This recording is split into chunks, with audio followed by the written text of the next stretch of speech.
कृष्ण, उनके मित्र सुदामा और शेषावतार बलराम ने अवंती नगरी में स्थित सांदीपनी ऋषि के आश्रम में वेदांत दर्शन और शस्त्र विद्या की शिक्षा ग्रहण की थी। कहते हैं कि भगवान श्री कृष्ण को अवंती ने ऐसा मंत्र मुग्ध कर दिया कि यहाँ 64 दिनों तक रुककर उन्होंने 64 विद्याएं और 14 कलाओं का ज्ञान लिया। उज्जैन का संबंध महाभारत से भी जुड़ा हुआ है।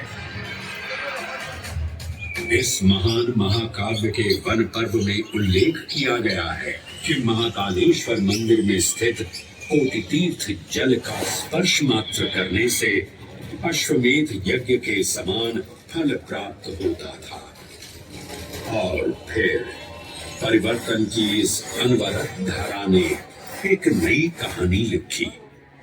उज्जैन में उदय हुआ मौर्य वंश का। सम्राट बिंदुसार ने अपने पुत्र अशोक को उज्जैन का राज्यपाल बनाया और समय के साथ अशोक के शासनकाल में धर्म का विस्तार हुआ। मौर्य वंश के पश्चात विभिन्न राजवंशों, सम्राटों और नरेशों ने उज्जैन की सेवा की। उनमें से प्रमुख मालवागण और फिर गुप्त वंश ने यहाँ राज कर इसके वैभव में वृद्धि की। उज्जैन ने अपने भव्य तेज से जहाँ महात्माओं और शासकों को आकर्षित किया, वहीं इस नगर पर आतताइयों की दृष्टि भी पड़ी।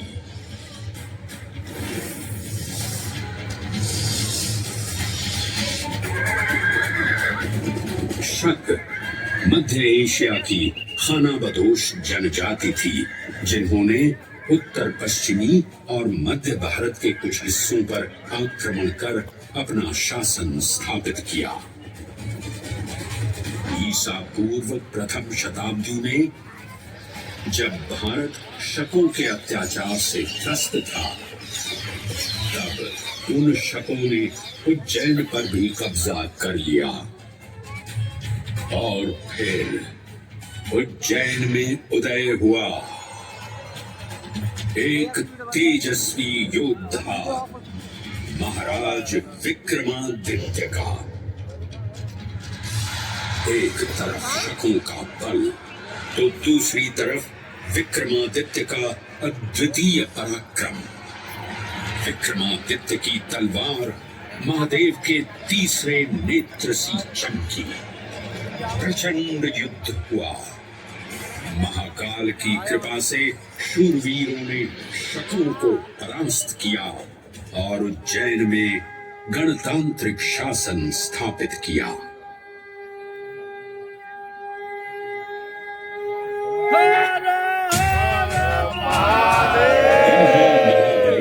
विक्रमादित्य की राज्यसभा महाकाल मंदिर में ही प्रतिष्ठापित थी। आज भी इस मंदिर की घंटियों में विक्रमादित्य की वीरता और शौर्य की प्रतिध्वनि गुंजायमान होती है। राजा विक्रमादित्य और शकों के मध्य हुए युद्ध ने उज्जैन को काल चक्र से अभिन्न रूप से जोड़ दिया, क्योंकि जिस दिन उनको विजय प्राप्त हुई, उस गौरवशाली उपलब्धि के सम्मान में एक नवीन पंचांग का शुभारंभ किया गया, विक्रम संवत पंचांग। आज भी कई हिंदू पर्व और धार्मिक अनुष्ठान विक्रम संवत पर आधारित हैं।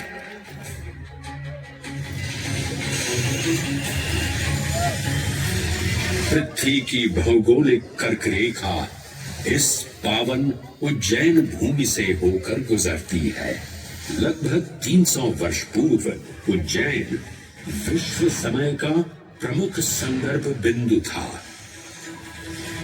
यही कारण है कि उज्जैन की वेदशाला में वराह मिहिर, आदित्य दास, ब्रह्मगुप्त, आर्यभट्ट और भास्कराचार्य जैसे महान विद्वान अनुसंधान और अध्ययन में तल्लीन रहते थे। खगोल शास्त्र का केंद्र, महाकालेश्वर का आवास, जगत गुरु कृष्ण की नगरी, विक्रमादित्य का राज, जयति जय उज्जैनी, वैभवशालिनी नगरी उज्जैन।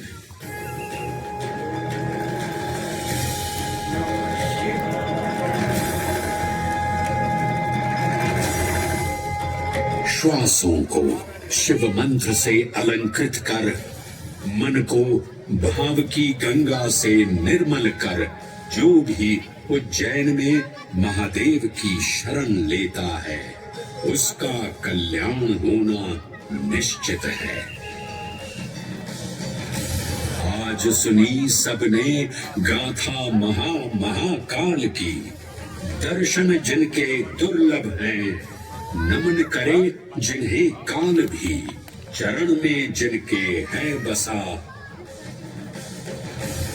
ये समस्त संसार कभी नहीं देखा होगा धरती पर ऐसा चमत्कार।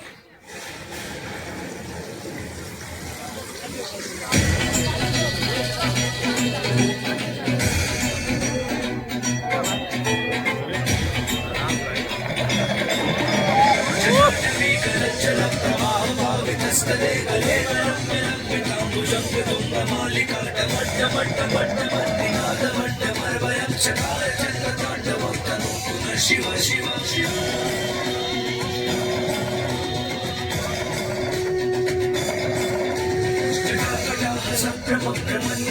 निर्जरी विलोल वल्लरी विराजमान मुरधरी किशोर चंद्र प्रतीक्षणम्।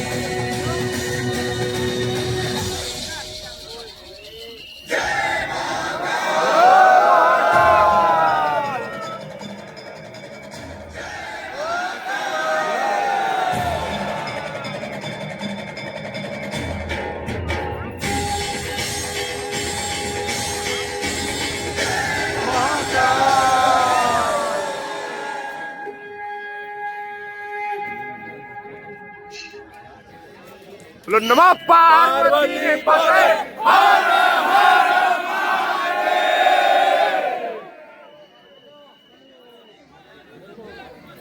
हर हर। ये हैं महाकाल के 1008 दिव्य नाम। हाँ, मैंने काल चक्र को परिवर्तित कर दिया है और अब द्वापर युग का शुभारंभ हो चुका है। विस्मय पूर्ण हो जाएंगे ये जानकर कि महाकाल के इन नामों को स्वयं भगवान श्री